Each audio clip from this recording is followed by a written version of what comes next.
32번 밑줄근 협회에 대한 설명으로 옳은 것은 자, 해산 명령을 처리하고 탄압을 중지하라. 정부가 우리 협회에 해산 명령을 내리고 보부상까지 동원하여 이 보부상 이 단체가 바로 정부의 비호를 받는 황국협회가 되겠죠.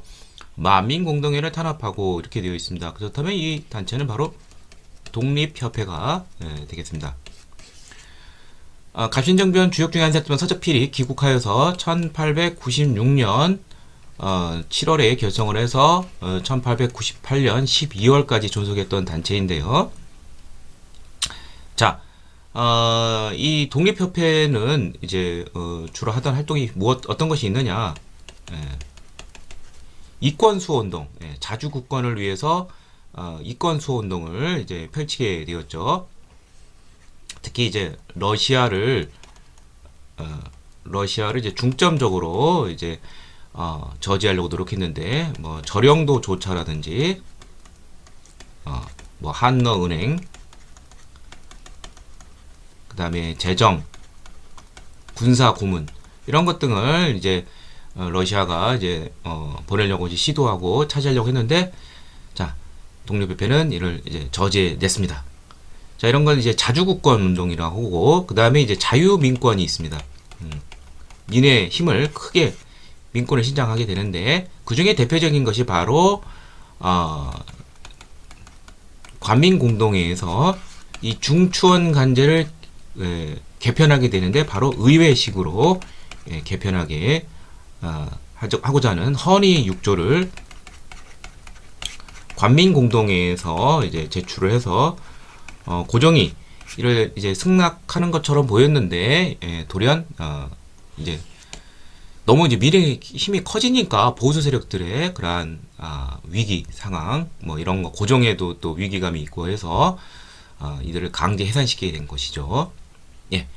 자, 그래서 정답은 바로 4번 중추원 개편을 통해 의회 설립을 추진했고요. 또 이제 자강 개혁을 위해서 민을 이제 이건 뭐 자유민권하고 관련되어 있는데 토론회를 많이 엽니다. 그래서 만민공동회라든지 정부와 교섭해서는 뭐 관민공동회 등등등등. 예. 그리고 이제 관련된 것으로 이제 뭐 독립 뭐 문을 이제 건립한다든지 예. 또 뭐 직접적인 건 아니지만 서재필이 이제 독립신문을 또 독립협회에 앞서서 먼저 발간을 하고 어떤 기간지 역할도 했다는 거 알아두시길 바랍니다. 대성학교와 어산학교를 설립했다. 이건 애국계몽단체인 신민의 활동이 되겠습니다. 그래서 안창호, 신민의 창설의 주역인 안창호가 평양의 대성학교를, 그 다음에 남강 이승훈 선생이 평북 정주의 오산학교를 설립했습니다. 고종의 강제 퇴위 반대 운동을 주도하였다. 이것은 애국계몽운동단체 중에 대한자강회가 해당이 되겠습니다.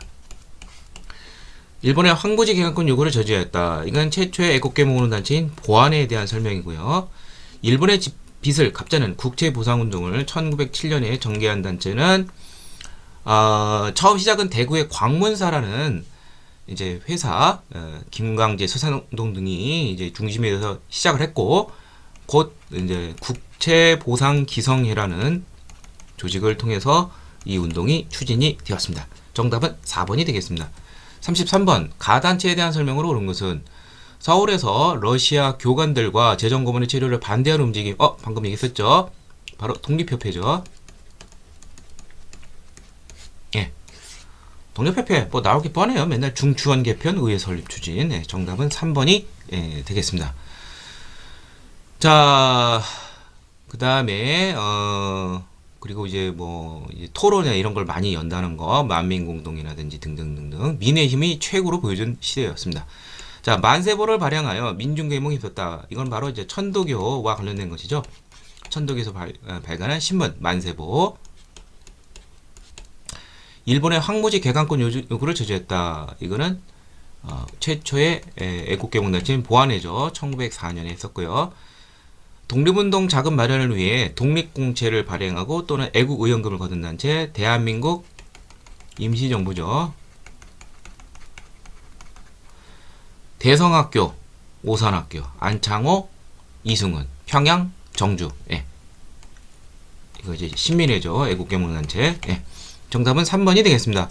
34번 다음 자료를 활용한 탐구 활동으로 가장 적절한 것은 자 중추원은 열거 완성을 심사하고 의정을 한다. 어떤 입법 기능을 한다는 것이죠. 또 의장은 뭐 어쩌고저쩌고 쭉 되어 있고 민에 의해서 이게 투표가 된다는 것이죠. 그럼 이거 뭐 의회 성격이 되는 것이죠. 바로 중추원 관제를 의회식으로 개편한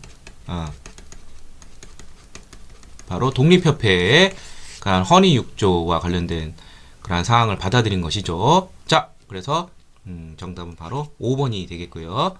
1898년 10월 관민공동회에서 이러한 허니 6조 이 중에 하나가 중추원 관제를 의회식으로 개편하는 것인데 여기서 굉장히 그 고종은 위기감을 느끼고 결국 황국협회를 통해서 충돌시켜서 이제 해산하기에 이르게 되었습니다. 자, 나머지 보도록 하죠. 백오인 사건의 영향을 알아본다. 이 1911년에 이 백오인 사건이 결국 비밀결사 애국개몽단체 신민의 해체로 이어집니다. 1911년. 이게 무엇이냐면 이제 초대 총독 데라우치 마사다케를 이제 그 암살하려는 그러한 것에 관련된 음모와 관련돼서 이제 그 안악 사건이라는 것이 있습니다. 여기에 이제 그 서북 지역민 신민회원들이 이제 많은데 서북 지역 쪽에 바로 대거 연로가 돼요. 신민회 회원들이. 그래서 이들 중에서 이제 105인을 기소를 했는데 결국 이제 신민회가 해체되는 지경까지 이르게 됩니다. 사창제 실시의 배경을 알아봅니다. 흥선대원군이 환국의 문제를 해결하기 위해서 지역 면민들의 공동 출자에 운영되는 사창제 실시를 하게 됐죠. 13도 창의군 활동을 검색한다. 자, 이거는 이제 정미의병 당시, 자, 13도의 그러한 대표들이 모여서 단숨에 서울로 진군하자는 13도 창의군을 결성하게 되죠. 2인영이 총대장인데 부친상으로 낙향하고 군사장 허위가 추진하다가 결국 실패하게 되었죠. 헤이그의 특사를 파견한 목적은 이제 고종이 바로 이 외교권을 박탈당하는 을사조약의 부당함을 국제사회에 알리기 위해서 보낸 것이죠. 자, 정답은 5번이 되겠습니다. 35번 다음 조서가 발표된 이후에 추진 정책으로 오른 것은 자, 쭉 나오고 자, 황제의 자리에 올랐다. 나라 이름을 대한이라고 올해를 광무 원년으로 삼는다. 바로 대한제국의 출범이죠. 대한제국의 출범이 1897년 10월에 환구단 또는 원구단이라고 불리는 데서 즉위를 하게 됐죠. 자, 요 이후의 정책, 그렇다면 이것은 광무개혁이 되겠습니다. 광무개혁은 구본, 신참, 옛것을 근본으로 삼고 새로운 것을 참조로 한다고 해서 보수적인 성격과 근대적인 성격이 같이 섞여 있습니다. 그중 대표적인 것이 이제 좀 보수적인 것은 이제 고종이 자신이 믿을 것은 강력한 군대와 강력한 황실 재정이에요. 그래서 마련한 것이 바로 원수부와 재정적으로는 내장원 체제가 되겠습니다. 황제가 직접 군권을 통수를 하고 황실의 재정관리기인 내장원이 많은 수입을 다 싹쓸이하게 됩니다. 자, 그래서 정답은 3번이 되겠고요. 뭐 근대적인 성격은 뭐 식산흥업이라고 그래가지고 뭐 산업을 장려하고 교육 같은 거 학교가 많이 생기죠. 이런 것도 좀 알아두시길 바랍니다. 자, 나머지 보도록 하죠. 나머지는 뭐 거의 뭐 개항 이후의 그런 조치가 되겠네요. 그래서 개항 이후 개화 정책을 담당하는 통리기무화문을 1880년 12월에 설치를 하고요. 그 다음에 이제 군제 개편이 있게 되는데 신식 군대로는 이제 별기군을 1881년에 창설하고 구식군은 이제 5형 체제에서 무이형 장어형의 2형 체제로 줄이고요.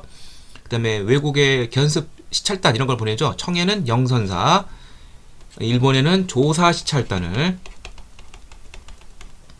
보내고요. 자, 그 다음에 서양식 근대 교육기관인 유경공원이 설립이 된 시기는 1886년이죠. 양반 자제들을 이제 주된 대상으로 했습니다. 자, 나머지는 다 그 이전 시기가 되겠습니다. 정답은 3번이 되겠고요. 다음 36번. 밑줄근 개혁에 대한 설명으로 오는 것은 9번 심참, 옛것을 근본으로 삼고 새로운 것을 참조를 한다. 광무 개혁이죠. 자, 그래서 보수적인 성격과 근대적인 성격이 같이 있다고 그랬죠. 보수적인 것은 뭐 아까도 얘기했지만 뭐 원수부를 설치한다든지 전제 군주제를 표방합니다. 예.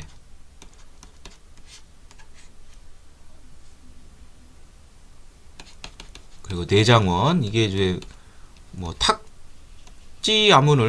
탁지부를 능가하는 뭐 그러한 재정 능력을 갖고 있어요. 각종 전매 사업 등도 함께. 자, 그 다음에 식산흥업이라고 그래서 상공업의 진행과 관련된 거, 그래서 학교까지 세우고요. 많은 학교가 세우게 됩니다.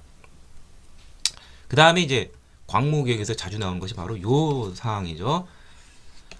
재정을 확보하려면은 이제 토지에 대한 세금이 제일 중요하죠. 토지를 조사를 합니다. 근대적인 방식으로 양전 사업을 하고, 그 다음에 토지 문건인 지계를 발급하게 되었습니다. 1898년 양지하문을 세워서 양전 사업을 관리하고 1901년에는 지계하문을 통해서 지계를 이제 발급을 하기 시작했죠.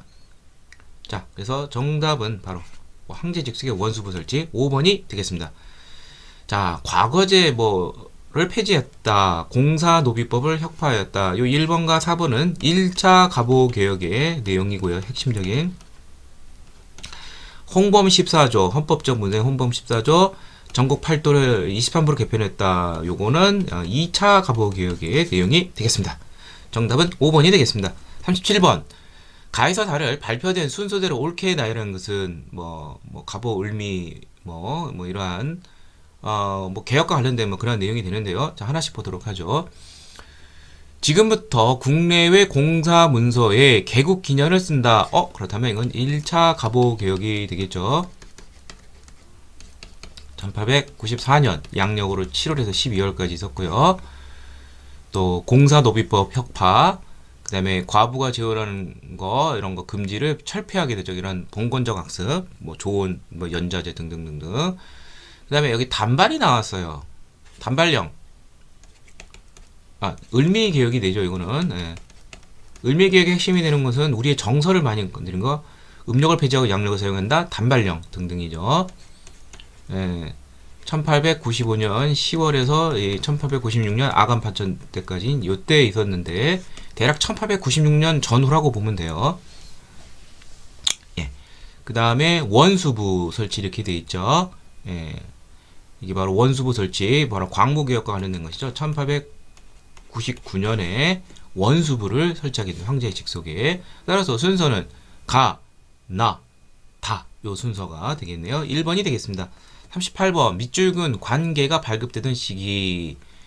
여기 보면 지계사무라고 나왔죠. 토지문건이 지계하문, 토지문건 관계를 발급한다. 여기 지계하문 나오죠. 자, 지계하문을 설치한 시기가 1901년이고요. 양지하문 양전사업과 관련돼서 이건 1898년인데 지계하문이 나니까 1901년이고 러일전쟁 직전까지 이 지계 발급 업무가 있었습니다. 요 사이 시기의 것을 찾아보는 문제가 되겠습니다. 잘 모르더라도 광무 개혁이니까 이란이니까 대한제국 광무개혁 그 시대의 모습을 찾으면 돼요. 대한제국 출범 이후 자 영란만인소 자 이게 이제 1881년이죠. 2차 수신사로 일본에 다녀온 김홍집이 친중국 결일본 연미방의 내용을 담은 조선책략 여기에 대해서 조목조목 반대하는 위정척사 운동이죠. 영란만인소 원수부에서 업무를 처리한 관리예요. 원수부가 1899년에 설립이 돼서 언제까지 존속했을지 모르지만 광무 연간에는 다 있었겠죠. 그래서 정답은 2번이 되고요. 나머지는 다 말이 안 돼. 남원근 묘로 도굴은 독일상이 이게 이제 오페르트 도굴 사건이 되죠. 이게 1868년이고 제너럴 셔머로 이게 병인양조 바로 직전에 있었죠. 1866년 통신사를 수행해 일본으로 가는 역관 이렇게 되어 있습니다. 자, 이건 1607년에서 1811년까지 통신사가 갔습니다. 자, 정답은 2번이 되겠습니다. 39번 다음 사건이 전개된 결과로 오는 것은 자, 이또 어쩌고저쩌고 강압적 분위기에서 조약해진다. 그래서 늑약이라는 표현을 쓰죠. 이또 히로부미가 있다. 그렇다면 이것은 우리의 외교권을 박탈당하는 바로 을사늑약 또는 을사조약, 1905년 11월에 체결이 되었죠. 외교권을 박탈당하고 통감부가 설치가 되죠. 자, 그래서 정답은 3번이 되겠습니다. 대한국 국제가 반포되었다. 대한제국의 헌법정문서인 대한국 국제가 1899년에 제정이 돼서 전제군주제를 표방했습니다. 별기군 교관으로 일본인이 임명했다. 별기군 1881년 개항 이후 설치가 됐고요. 고종이 러시아 공사원으로 거쳐를 옮겼다. 1896년 2월 아간 파천이 되겠죠. 을미사변의 영향으로 너무 무서워서 도망갔죠. 이쪽으로 제물포에서 러시아 함대가 일본 해군에게 격침되면서 이건 이제 러일 전쟁과 관련되어 있는 것이죠. 자, 러일 전쟁이 1894년 2월에서 1905년 9월 포츠머스 조약으로 강화적으로 맺기까지 진행이 되었는데 이건 이제 시작이 되는 것이고요. 여기서 이겼기 때문에 최종 승자가 돼서 을사조약이 2개월 뒤에 체결이 된 것입니다. 정답은 3번이 되겠습니다. 40번 가에 대한 설명을 오는 것은 국권 집단의 아픔이 서린 중명전 이렇게 되어 있습니다. 여기서 이토 히로미가 대한제국 외교권을 박탈하는 을사조약이 체결이 되었죠. 외교권이 박탈되고 통감부가 설치됐죠. 정답은 3번이 되겠고요. 아간 파천의 배경이 되었다. 아간 파천의 배경은 바로 을미사변으로 신변의 위협을 굉장히 느끼는 고종이 되는 것이죠. 그래서 아간 파천 이전에도 이제 그 미국으로 이제 가려고 했다가 실패한 이제 춘생문 사건이라는 것도 있었어요. 그 이제 너무 고종과 민비가 찾는 데는 뭐 뻔해요. 러시아 아니면 미국이에요. 나중에 나중에 이제 뭐 미국한테 이제 요청했지만 결국 뭐 가스라테프트 밀약에 의해서 뭐 이런 물사족의 부당함 이런 거 해결 안 됐죠. 청일전쟁 반발의 원인이 되었다.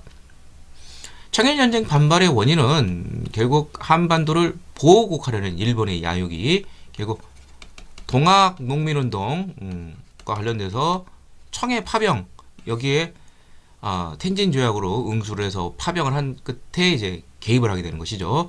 대한제국 군대 해산을 규정하였다. 이거는 헤이그 특사 사건 이후 이 부당함을 알리려는 이제 헤이그 특사 사건이 있는데 이것을 문제 삼아서 일제는 이제 고종을 강제 퇴위시키고요. 한일 신협약을 체결을 해서 우리나라 행정권을 장악하게 됩니다. 그리고 부속 각서로 대한제국 군대 해산을 규정하였습니다. 천주교 포교를 허용하는 조약이 들어있다. 이거는 프랑스와 맺은 조불 수호 통상 조약이 되는데 학문상 연구의 자유 이런 것을 빌미로 해서 천주교 포교가 간접적으로 허용이 되었습니다. 정답은 3번이 되겠습니다. 41번 밑줄근 특사가 파견된 배경으로 적절한 것은 이위종이죠. 자, 이준, 이상설, 이위종 요 세 분이 헤이그 특사의 일원이죠. 이분은 이제 러시아 쪽에 가서 러시아 쪽에서 계속 이제 활동을 했다는 뭐 그런 것이 알려져 있어요. 좀 끝이 좀 잘 어떻게 된지는 잘 모르겠는데 하여튼 헤이그 특사의 그 배경은 바로 을사 조약의 그러한 부당함을 국제사회에 알리려는 것이죠. 이게 바로 을사 조약이 바로 외교권 박탈과 통감부 설치가 되겠죠. 정답은 3번이고요. 고종이 강제 퇴위된 것은 바로 다시 또 이 헤이그 특사 사건의 어떤 결과물이 되는 것이죠. 그 다음에 초대 총독으로 데라우치가 1910년 8월에 이제 부임하게 됐죠. 마지막 통감이자 이제 초대 총독이 돼서 무단 통치를 이제 한일 병합 조약에 의해서 이른바 경술국치라고 부리는 기유각서를 통해 일제의 사법권을 박탈당하였다. 1909년에 기유각서를 통해서 사법권, 재판과 형옥에 관한 의미를 일본이 가져가게 됐습니다. 미국 대통령 윌슨이 민족 자결주의를 제창하였다. 1차 대기전 이후 파리 강화회의에서 약소국의 그러한 스스로 단결을 해서 뭐 독립하려는 의지를 이제 북돋아 주는 것이죠. 이거는 1919년 3.1운동에 영향을 주게 되었습니다. 35번 다음 상황 이후에 일어나 실오는 것은 대한제국이 여러 국가 외교관을 단절한 것은 외교권이 박탈된 거죠. 을사조약과 관련된 것이죠. 우리가 만국평화 우리 의사가 아니라 일본에 강압한 것이다. 우리가 만국평화에 참석하여 이를 폭로한다. 바로 헤이그 특사 사건이 되겠습니다. 네. 이준, 이위종, 이상설 이렇게 되는데 결국 이게 일본에 의해서 이제 결국 고종이 강제 퇴위당하죠. 예. 순종을 즉위시키고요. 정답은 1번이 되겠고요. 동시에 이제 한일 신협약을 체결을 해서 우리나라의 행정권을 장악하게 되죠. 차관 정치라고 불리고 그리고 군대 예산 부속 각서로 이런 것 등이 있게 되었습니다. 자, 영국이 거문들을 불법으로 점령했다. 러시아의 남하를 막는다는 명목으로 1885년에서 1887년 요 3년간 불법 점령했고요. 99인들이 일본 공상을 습격했다. 1882년 이모년에 이모군란이 되겠죠. 99인들이 별기군, 신식군대 너무 차별받는 것이죠. 우정개국 축하인에서 민씨 척족 세력을 제거하고 빨리 근대국가를 투입하는 정변이 일어났다. 1884년 12월에 있었던 갑신정변이죠. 개화파 세력, 일본 메이지 유신을 보아서 빨리 근대국을 수립하려는 그런 운동인데 3일차로 끝났죠. 일본과 미국이 가스라 테프트 밀약을 체결하였다. 러일 전쟁 중 이 가스라 테프트 밀약이라는 것은 미국과 일본이 서로 식민지 지배를 묵인하는 것이죠. 이 일본은 조선에 대해서, 미국은 필리핀에 대해서. 자, 그래서 정답은 1번이 되겠습니다.